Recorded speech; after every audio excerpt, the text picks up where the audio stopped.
గయ్యాడితో పెద్ద ఇంట నుండి కంటే మిద్దె మీద నాకు మూలను నివసించడం మీరు.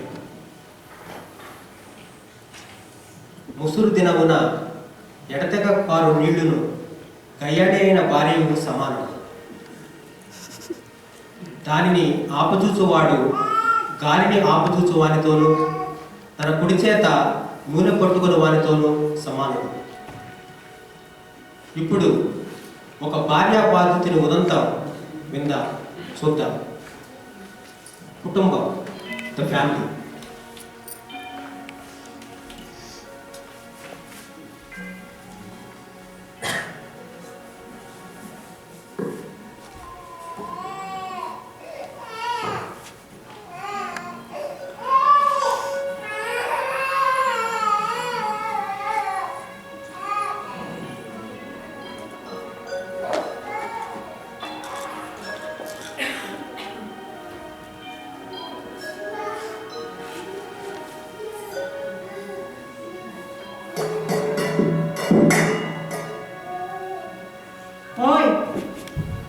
ఎప్పుడు అక్కడ కూర్చోపోతే కొంచెం ఈరోజు పని చేయొచ్చు కదా.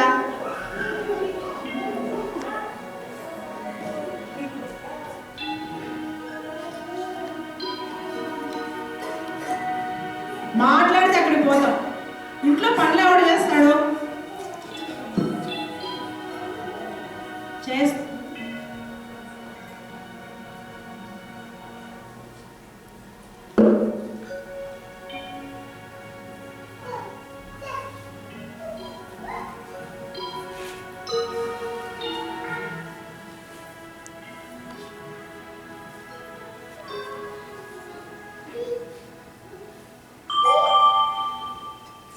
వచ్చినట్టున్నాడు మీ బ్యాచిలర్ ఫ్రెండ్.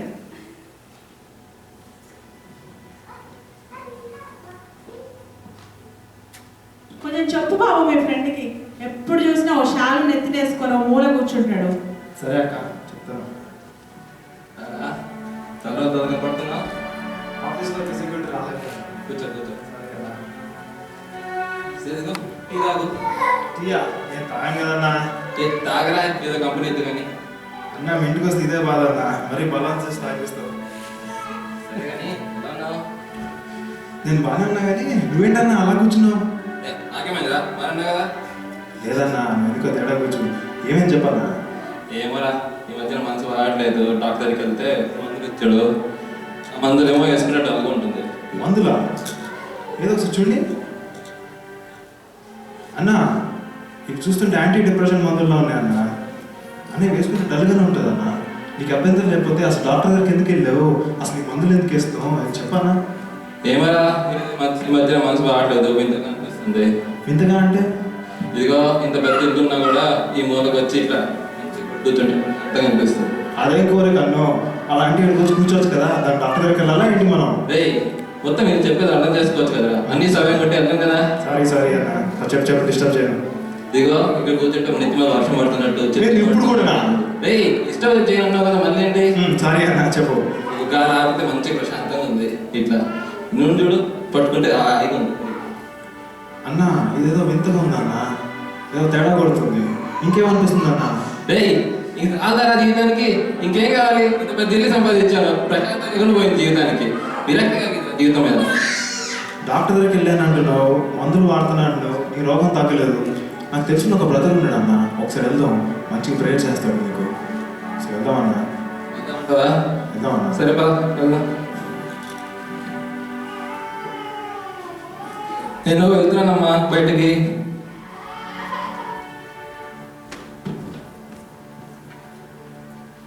ఎప్పుడు చూసినా అక్కడ కూర్చుంటాం, లేక బయటికి పోతా అంటాం.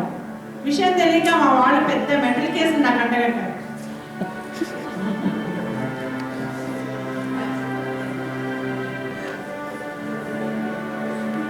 ఇప్పుడు భర్త బాధితుని భార్య కథ విందాం, చూద్దాం.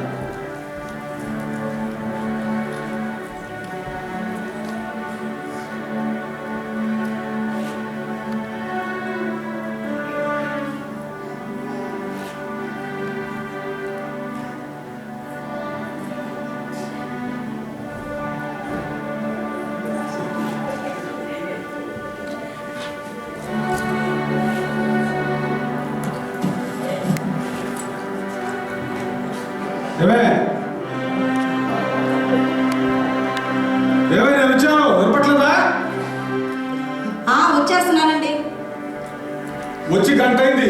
ఏం చేస్తున్నావు ఇంట్లో? సారీ అండి. వచ్చిన మనుషులు కూడా రావడం తెలీదు. సారీ అండి, బాబుని ఇప్పుడే పడుకోబెట్టి వంట చేస్తున్నాను. షూ లేసి ఎవరు తీస్తారు? ఆ షూకి లేసే లేదు కదండి, ఇంకేం చేయమంటారు? సరేలే, సరే కానీ నేను వచ్చినప్పటికి అన్ని రెడీ ఉంచుకోవాలని తెలీదా? ఎన్నిసార్లు చెప్పాలి నీకు? వచ్చిన తర్వాత అన్ని సర్దుతూ ఉంటావు. కొంచెం సర్దుకోండి. పొద్దున్న నుంచి బాబుని పడుకోబెట్టి లాండ్రీ వేసి అన్ని పనులు చేసి అలసిపోయానండి. అలసిపోయావులే. మా అమ్మంది 4 పెంచింది, మీ అమ్మ 2 పెంచింది. అలా చూసి ఎక్కడ నేర్చుకున్నావు నువ్వు? బాగా బానిసలాగా బతుకుతున్నట్టున్నానండి. ఎప్పుడు ఏదో ఒక కంప్లైంట్ చేస్తారు. అస్సలు ప్రేమగా మాట్లాడు. సరేలే, ఏమనంటే మాత్రం ట్యాప్ ఇప్పుతావు. తాగి నీళ్ళని తాగి వెళ్తున్నట్టుంది సార్. సరే రండి, ఫోన్ చెప్తారు కానీ. సరిపెట్టు.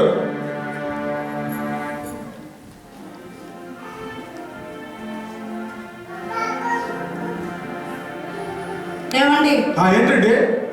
ఏం లేదండి, పక్కన ఫ్యామిలీ ఉన్నారు, ఒక్కసారి ప్రేయర్కి వెళ్దామా? ఏం అవసరం లేదండి, ఒక్కసారి వెళ్దామండి. వద్దని చెప్పాను కదా.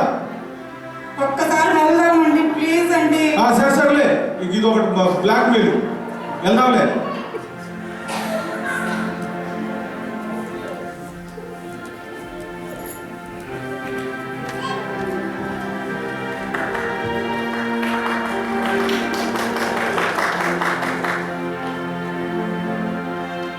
ఈ 2 కుటుంబాల మరియు ఇదే విధంగా ఉన్న అనేక కుటుంబాల సమాధానము, సహవాసము వెతుకుతున్నాం.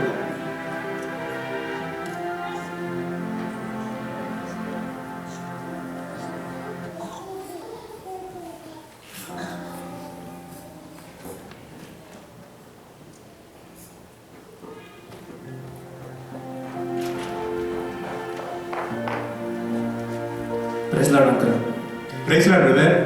మా ఫ్రెండ్ ఇమాన్యుయల్ అని కొంచెం బాధలు ఉన్నారు అంకుల్. సో మీ దగ్గర తీసుకొచ్చాను, ప్రేయర్ చేస్తారని.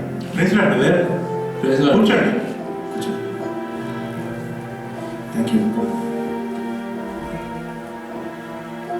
మనం నమ్మితే ప్రతి సమస్యకి దేవుని దగ్గర జవాబు ఉంది. మనలో ఎవరికి ఆయన దూరంగా ఉండేవాడు కాదని, తను వెతుకు వారికి ఫలం దయచేవాడని బైబిల్లో రాసించాడు యేసయ్య.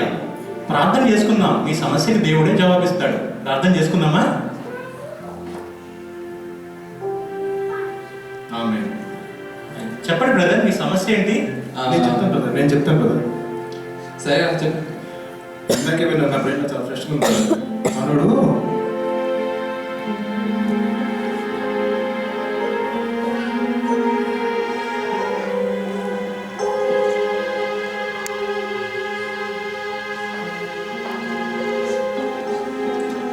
అర్థమైంది బ్రదర్, మీ సమస్య అర్థమైంది. బైబిల్లో సామెతల గ్రంథం 21వ అధ్యాయము 9వ వచనంలో యేసయ్య ఇలా అన్నారు, గయాలి అయిన భార్యతో పెద్ద ఇంట ఉండుట కంటే మిద్దె మీద ఒక మూల ఉండుట మేలు అన్నారు. అలాగే సామెతలు 27వ అధ్యాయము 15-16 వచనాల్లో యేసయ్య ఇలా చెప్పారు, ముసురు దినమున ఎడతెగక కారు నీళ్లును గయాలి అయిన భార్యయు సమానము. దానిని ఆపజుచువాడు గాలిని ఆపజుచు వానితోనూ తన కుడి చేత నూనె పట్టుకుని వానితోనూ సమానుడు అని యేసయ్య చెప్పారు.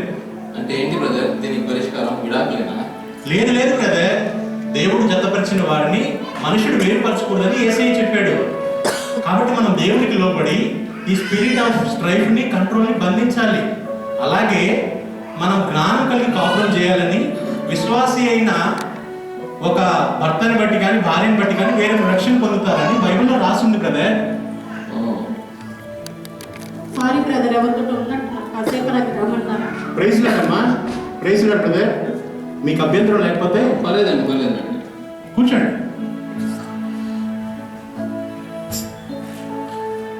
సిస్టర్, మీ సమస్యని మా భార్యతో మీరు పంచుకున్నారని చెప్పింది నాకు. మేము ప్రతి దినం మీ కొరకు ప్రార్థన చేస్తున్నాం. మంచి సమయానికి వచ్చారు మీరు. బైబిల్లో 1 కొరింథీ పత్రికలో ప్రభువు ఇలా అన్నారు, అయితే ప్రభువునందు స్త్రీకి వేరుగా పురుషుడు, పురుషునికి వేరుగా స్త్రీ లేదు. ఒకరు ఎక్కువ ఒకరు తక్కువ కాదు. దేవుడు ఇద్దరికి వేరు వేరు బాధ్యతలు ఇచ్చాడు. కాబట్టి మనం దేవుడికి లోబడి ఒకరి వల్ల ఒకరు ప్రేమ కలిగి ఉండాలని యేసయ్య చెప్పారు. ఎవరు బానిస కాదు అని కూడా యేసయ్య చెప్పారు. భర్తలైతే భార్యను ప్రేమించాలని, ఆ ప్రేమ క్రీస్తు ప్రేమ వలె ఉండాలని, ప్రాణము పెట్టినంతగా ఉండాలని, తమ సొంత శరీరంలో ప్రేమించినట్లుగా భార్యను ప్రేమించాలని యేసయ్య చెప్పారు. మరి స్త్రీలకైతే భర్తలకు లోబడి ఉండాలని, భర్త ఎట్లా ప్రేమ కలిగి ఉండాలని, కుటుంబాన్ని చక్కగా కట్టుకోవాలని, పిల్లలను ప్రేమించాలని యేసయ్య చెప్పారు. కాబట్టి దేవుని యొక్క సర్వాంగ కవచాన్ని మనం ధరించుకొని వ్యక్తిగత ప్రార్థన, కుటుంబ ప్రార్థన కలిగి సంఘానికి వెళ్తూ వీలైతే ఒక సెల్ గ్రూప్ కానీ ఫెలోషిప్ కానీ వెళ్ళి చక్కగా వారితో సహవాసం కలిగి మనం ఒకరికొకరు ప్రార్థన చేసుకుంటూ ఒకరినొకరు పురికొల్పుకుంటూ ప్రార్థనలో సహవాసంలో ఎదిగినట్లయితే మన కుటుంబాలు దేవునికి మహిమకరంగాను సంఘములో మంచి సాక్ష్యంగాను ఉంటాయి. మీకు ఈ సంగతి తెలుసా? ఈరోజు TCFMN 7th యానివర్సరీ జరుగుతుంది. ఆ సహవాసం ద్వారా నేను నా కుటుంబము ఎంతగానో ఆశీర్వదించబడ్డాము. మీరు వీలైతే తప్పకుండా రండి. కానీ వెళ్ళినప్పుడన్నా మంచి ఫుడ్ పెడతారన్నా. అన్నా నీకైతే ఇంకా బాగా నచ్చుతుందన్నా. అసలు చివర చాయ్ రాకుండా ఎవరు కదలన్నా. వెళ్దాం అయితే మనం TCFMN యానివర్సరీకి వెళ్దాం పదండి.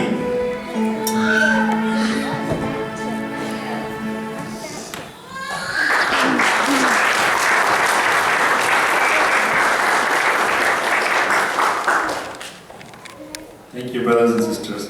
It was very interesting, and a message has been conveyed. You need to